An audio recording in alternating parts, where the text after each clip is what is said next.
నమస్తే. ప్రస్తుతం మనతో పాటు సీనియర్ జర్నలిస్ట్ దాము బాలాజీ ఉన్నారు. ఆయనతో మాట్లాడదాం. నమస్తే సార్. నమస్తే sir, online betting app promotion లో ఈ కేసు విధంగా తమన్నాని కాజల్ని అరెస్ట్ చేయబోతున్నారు పాండిచ్చేరి పోలీసులు అని చెప్పేసి అంటున్నారు. అసలు ఈ గొడవ అంటే ఆల్రెడీ మన దగ్గర కూడా నడుస్తుంది, ఇంకా అక్కడ వరకు పాకింది. ఎలా ఉండబోతుంది సార్? బెట్టింగ్ యాప్స్ అనేవి పెద్ద మెనేస్ అంటారు కదా, ఒక పెద్ద బెడదగా తయారైంది. చాలా మంది ఆత్మహత్యలు చేసుకుంటున్నారు బెట్టింగ్ యాప్స్ లో. రెండోది క్రిప్టో కరెన్సీ, అంటే బిట్ కాయిన్ అంటే అందరికి అర్థమవుతుంది, బిట్ కాయిన్. సో ఈ రెండు కేసులు ఇప్పుడు తమన్నా మీద ఉన్నాయి, కాజల్ మీద కూడా ఉన్నాయి. అంటే ఏంటి కారణం అంటే HPZ టోకెన్ అనే ఒక బిట్ కాయిన్, HPZ టోకెన్ అనే బిట్ కాయిన్ వాళ్ళు 2022లో క్రిప్టో కరెన్సీ ఆఫీస్ ఓపెన్ చేశారు కోయంబత్తూరులో. దానికి తమన్నా వెళ్ళి ప్రమోట్ చేసింది దాన్ని. వాళ్ళు ఏం చేశారంటే రోజుకి కాదు 57,000 ఒక్కసారిగా కడితే రోజుకి 4,000 ఇస్తాం అని చెప్పారు. దాంతో జనం విరగబడి కట్టారు. ఎన్ని కోట్లు అంటే దాదాపు 2,40,00,000తో 10 రోజుల్లో కలెక్ట్ చేశారు. కానీ ఒక 2 రోజులు ఇచ్చేసి ఆపేశారు, డబ్బు రాలేదు. సో వీళ్ళందరూ లాస్ అయ్యారు. అలా లాస్ అయిన వాళ్ళు కొంతమంది కంప్లైంట్లు ఇచ్చారు. సో ముఖ్యంగా పాండిచ్చేరిలో అశోక్ అనే ఒక రిటైర్డ్ పర్సన్ కంప్లైంట్ ఈమె మీద కూడా ఇచ్చాడు. నేను ఈమెను చూసే, ఈమె ఉంది కాబట్టి ఇది జునైన్ అనుకొని నేను చేరాను, కాబట్టి నాకు ఈమె రెస్పాన్సిబుల్, వాళ్ళు ఎవరో కూడా నాకు తెలియదు, ఆ కంపెనీ ఎవరో నాకు తెలియదు, ఈమె చెప్పింది కాబట్టి, ఒక తమన్నా చెప్పిందంటే ఇది కరెక్ట్గానే ఉంటుంది అని నేను నమ్మి చేశాను అని చెప్పి ఆయన కంప్లైంట్ ఇచ్చాడు. సో దాంతో ఈడీ ఎంటర్ అయింది. ఈడీ గతంలో కూడా విచారించింది, ఇప్పుడు కూడా విచారించబోతుంది. ఇప్పుడు ఆమెను అరెస్ట్ చేయబోయేది ఈడీ కాదు, పాండిచ్చేరి పోలీసులు. ఎందుకంటే తనకు పాండిచ్చేరిలో కేసు పెట్టాడు కాబట్టి పాండిచ్చేరి పోలీసులు ఈరోజు విచారణకు రమ్మని ఆమెను పిలిచారు. దాంతోపాటు కాజల్ ఏంటంటే ఇదే సంస్థ మన మహాబలిపురంలో ఒక స్టార్ హోటల్లో మీటింగ్ పెడితే దానికి ఆమె వచ్చి దీన్ని స్పాన్సర్ చేసింది కాజల్. మామూలుగా వాళ్ళు ఎందుకు చేస్తారు? పబ్లిక్ని ఇన్ఫ్లుయెన్స్ చేయడానికి. ఇప్పుడు మామూలుగా రియల్ ఎస్టేట్ ఉంటే కూడా ఫలాని చోట ఫలాని హీరో కొన్నాడో, డైరెక్టర్ కొన్నారో ప్లాట్ అని చెప్తారు. మనకి ఎందుకు చెప్తారంటే వాళ్ళు అక్కడ కొన్నారంటే ఇది జునైన్ ఉంటుంది, ఫలాని వాళ్ళు రాజమౌళి ప్లాట్ ఉందని చెప్తారు. మనకి ఒక రాజమౌళి ఉందంటే జునైన్ ఉంటుందేమో అని మనం అనుకుంటాం. వీళ్ళు అందుకనే కొంతమందికి తక్కువ రేట్లకి ఇచ్చేస్తారు అనమాట. 30% రేటుకు ప్లాట్లు ఇచ్చేస్తారు. వీళ్ళు కూడా తక్కువకు వస్తుందని కొనేసుకుంటారు. ఎవరు ఆర్టిస్టులు కావచ్చు, హీరోలు కావచ్చు.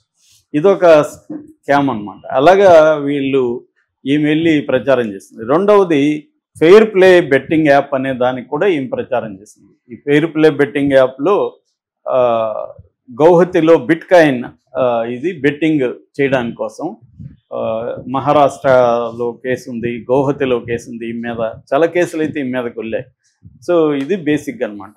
అంటే మనం ఈ సందర్భంగా నేను చెప్పాలనుకున్నది ఏమంటే బిట్ కాయిన్ బెట్టింగ్ యాప్ల గురించి అందరికి తెలిసే చేస్తారనుకోండి. బిట్ కాయిన్ మీద చాలామందికి అసలు క్రిప్టో కరెన్సీ కానీ బిట్ కాయిన్ కానీ ఇండియాలో లీగలా, దాన్ని మనం కొనడం వల్ల ఉపయోగం ఉందా అనేది చాలామందికి తెలియదు. నేను కూడా పర్సనల్గా చాలామంది ఫ్రెండ్స్ని చూస్తున్నాను.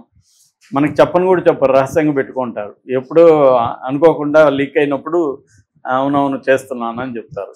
ఎందుకంటే వాళ్ళకి భయం అనమాట, చెప్తే వీళ్ళు తిడతారేమో అని. అందుకని రహస్యంగా ఎవడో చెప్పుంటాడు వాళ్ళ ఫ్రెండ్ పెడుతున్నా అని. యాక్చువల్గా బిట్ కాయిన్ అనేది 2008 ఫైనాన్షియల్ క్రైసిస్ వరల్డ్ వైడ్ వచ్చిన తర్వాత, సబ్ప్రైమ్ క్రైసిస్ అంటారు అమెరికాలో, అది వచ్చిన తర్వాత స్టార్ట్ అయింది. 2009లో జపాన్లో సతోషి నకామోటో, ఆ వ్యక్తి పేరా సంస్థ పేరు అనేది ఎవరికి తెలియదు, ఆ పేరుతో బిట్ కాయిన్ మీద ఫస్ట్ బయటకు వచ్చింది బిట్ కాయిన్ అనే కాన్సెప్ట్. అక్కడ నుంచి 2012 నాటికి ప్రపంచవ్యాప్తంగా బిట్ కాయిన్ అనేది వ్యాపించింది. ఇండియాలో కూడా 2012 నుంచి 2017 లోపల చాలా క్రిప్టో కరెన్సీలు, బిట్ కాయిన్స్ ఇవన్నీ బయటకు వచ్చాయన్నమాట.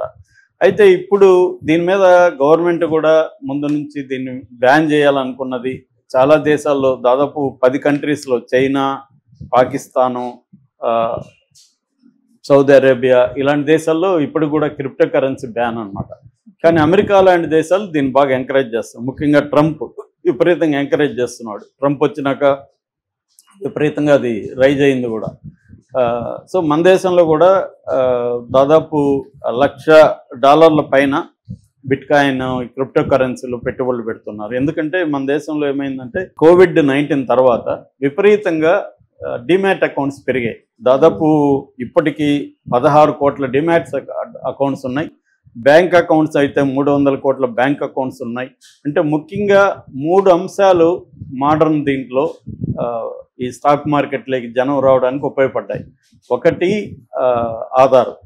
ఆధార్ ఏంటంటే లీగల్ ఐడెంటిటీ కార్డు ఆధార్ అనేది. రెండవది జనధన్ అకౌంట్స్, ఇవి ఎకనామిక్ ఐడెంటిటీ ఇచ్చింది. మూడవది mobile phone, smart phone, detail identity. So legal identity, economic identity, detail identity 3. దీన్ని జామ్ ట్రినిటీ అంటారు. జామ్ ట్రినిటీ అంటే జే అంటే జనధన్ అకౌంట్స్, ఏ అంటే ఆధారు, ఎం అంటే మొబైల్. ఈ 3 కలిసి ఏమైందంటే ముఖ్యంగా స్త్రీలు పెద్ద ఎత్తున ఇవాళ చూస్తే బ్యాంక్ అకౌంట్స్లో స్త్రీలు ఎక్కువ ఉన్నాయి ఇండియాలో. స్త్రీలు పెద్ద ఎత్తున రావడం, స్త్రీలు ఎకనామీలోకి రావడం, ఇది పాజిటివ్ అంశాలు కూడా చాలా వచ్చాయి దీనివల్ల. ఎందుకంటే స్త్రీలకి ఎంప్లాయ్మెంట్ పెరిగింది, స్త్రీలు ఇండిపెండెంట్గా చిన్న చిన్న వ్యాపారాలు చేసుకోవడం ఇవన్నీ కూడా పెరిగాయి, లైవ్లీహుడ్లు పెరిగాయి. అంతవరకు బాగానే ఉంది. కానీ వీళ్ళే కొంత డబ్బులు సరిపోవట్లేదు, మనం ఏదన్నా చేసి దీన్ని పెంచాలనే దీంతో ఎక్కువ భాగం క్రిప్టో కరెన్సీలకి స్త్రీలే ఎంటర్ అవుతున్నారు. హౌస్ వైఫ్స్ వీళ్ళకి ఎందుకంటే వీళ్ళకి స్టడీ చేసే అంత నాలెడ్జ్ కానీ దీని పట్ల ఉండదు. ఎవరో చెప్తారు, friend of the friend something, ఆమె చేసిందంట ₹1,00,000 పెట్టిందంట, డైలీ ఎంత వస్తుంది ఇన్కమ్ అని. సో వీళ్ళు ఏం చేస్తున్నారంటే బ్యాంకుల్లో వీళ్ళకి అకౌంట్స్ అవన్నీ ఉన్నాయి కాబట్టి బ్యాంకుల్లో పర్సనల్ లోన్ ఎలాగో ప్రైవేట్ బ్యాంకులు పిలిచి ఇస్తుంటాయి కాబట్టి వీళ్ళ దగ్గర బ్యాంకు లోన్లు తీసుకోవడం లేదా అప్పులు తీసుకోవడం, క్రిప్టో కరెన్సీలో పెట్టడం. యాక్చువల్గా ఏంటంటే క్రిప్టో కరెన్సీని ఇండియా లీగల్గా గుర్తించిందా లేదా అనే కన్ఫ్యూజన్ అయితే ఇప్పటికీ ఉంది. కానీ క్రిప్టో కరెన్సీ ఎక్స్చేంజెస్కి మాత్రం ఒక మెథడ్ అయితే పెట్టింది. అది ఏంటంటే FIU అంటారు, ఫైనాన్షియల్ ఇంటెలిజెంట్ యూనిట్ అని ఒక సంస్థను పెట్టింది సెంట్రల్ గవర్నమెంట్. ఈ సంస్థలో నమోదు చేసుకుంటే ఎక్స్చేంజ్ పెట్టుకోవచ్చు అనమాట. క్రిప్టో కరెన్సీ ఎక్స్చేంజ్ అనేది పెట్టుకోవచ్చు. అలాంటి ఎక్స్చేంజ్లు ఇప్పుడు ఇండియాలో చాలా ఉన్నాయి. కాయిన్ బేస్ అని ఒకటి ఉంది, తర్వాత బినాన్స్ అని ఉంది, క్రేకన్ ఉంది, కుకాయిన్ ఉంది, బిట్ బేస్ ఉంది, వజీర్ ఎక్స్ ఉంది. ఇవన్నీ కూడా క్రిప్టో కరెన్సీ ఎక్స్చేంజెస్. మనకి ఎట్లాగైతే సెన్సెక్స్, నిఫ్టీ ఉన్నాయో అలాగే క్రిప్టో కరెన్సీకి కూడా సపరేట్ ఎక్స్చేంజెస్ ఉన్నాయి. అవి ఇక్కడ నమోదు చేసుకోవాలి. నమోదు చేసుకున్నాక మనం దాంట్లో ఇండివిజువల్గా మనం నమోదు చేసుకోవచ్చు. మామూలుగానే వేరే చోట ఎట్లయితే అలాగే ఇక్కడ కూడా, అంటే డిమాట్ అకౌంట్ ఉండాలి, KYC ఉండాలి, ఆధార్ కార్డు, ప్యాను ఇవన్నీ ఇస్తే మనం కూడా దాంట్లో నమోదు చేసుకోవచ్చు. అయితే దీన్ని RBI బ్యాన్ చేస్తుంది చాలా కాలం, రిజర్వ్ బ్యాంక్ ఆఫ్ ఇండియా. కానీ సుప్రీంకోర్టు దీనికి పర్మిషన్ ఇచ్చేసింది. సో అందువల్ల క్రిప్టో కరెన్సీ వాళ్ళ బ్యాన్ లేదు. కాకపోతే ఏంటంటే 2022లో ఒక చట్టం బిల్లు తీసుకురావాలని బిల్లు ప్రవేశపెట్టింది, కానీ చట్టం కాలేదు.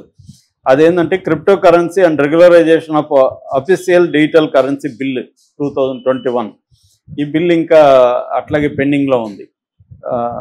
అయితే ఇప్పుడు దీన్ని డిస్కరేజ్ చేయడం కోసం, క్రిప్టో కరెన్సీని డిస్కరేజ్ చేయడం కోసం సెంట్రల్ గవర్నమెంట్ ఏం చేస్తుందంటే ట్యాక్స్ 30% పెట్టింది వీటి మీద. వర్చువల్ డిజిటల్ అసెట్స్ అంటారు వీటిని. దాని కింద 30% ట్యాక్స్ ప్లస్ 1% TDS కూడా పెట్టింది అనమాట. సో ఎందుకంటే డిస్కరేజ్ చేయాలని. కానీ వీళ్ళు ఎవరు డిస్కరేజ్ అవ్వట్లేదు.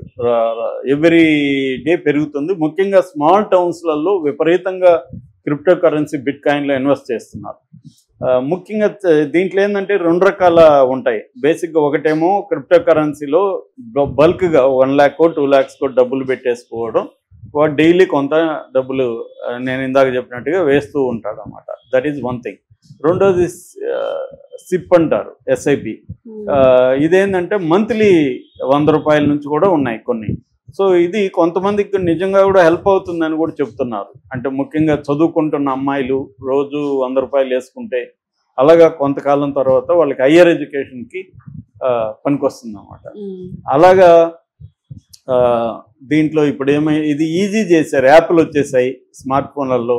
ఆ యాప్ల్లో బ్యాంక్ నుంచి మనకి డబ్బులు దాంట్లోకి వెళ్ళిపోతాయి, వాలెట్ ఇస్తాడు, ఆ వాలెట్లోకి వెళ్ళిపోతాయి, ఆ వాలెట్లో ఇది చేయడం. కాకపోతే ఏంటంటే క్రిప్టో కరెన్సీని మిగతా దాని మీదలాగా ఎక్స్చేంజ్ చేసుకోకూడదు ఎక్కడ, డీటెయిల్ కరెన్సీ లాగా.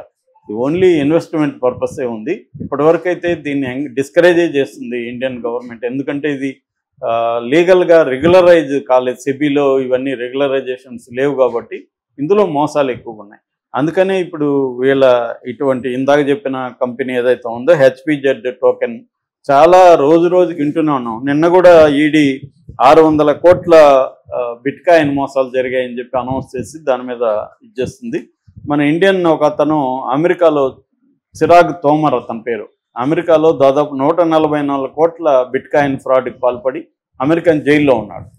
అతని బ్యాచ్ ఇక్కడ చాలా మంది ఫ్రాడ్లకి గురవుతున్నారు. ఎందుకంటే ఎడ్యుకేషన్ ఉండదు, నేను చెప్తున్న ఈ కింది స్థాయి వాళ్ళకి, వీళ్ళకి అందరికేమో అకౌంట్లు, డిమాట్ అకౌంట్లు అంతా వచ్చేసాయి. వీళ్ళకి దాని మీద స్టడీ చేయడం కానీ నాలెడ్జ్ ఉండదు. ఫ్రాడ్ స్టార్స్ ఎక్కువైపోయారనమాట. యూట్యూబ్లలో ఛానల్ పెట్టేయడం, ఓపెన్ చేస్తే మనకు అవి యాడ్లు రావడం, ఇంత డబ్బులు కడితే మీకు రోజు ఎంత వస్తుందని చెప్పడం, ఈ ఫ్రాడ్ బ్యాచ్ ఎక్కువైపోవడం వల్ల మోసపోతున్నారు. అందుకని క్రిప్టో కరెన్సీ బిట్కాయిన్లో డబ్బులు పెట్టేవాళ్ళు చాలా ఆచితూచి పెట్టాలి. అది రిజిస్టర్ అయిందా లేదా ఇవన్నీ చూసుకోవాలి. గవర్నమెంట్లో రిజిస్టర్ అయిందే వాటిలోనే పెట్టాలి.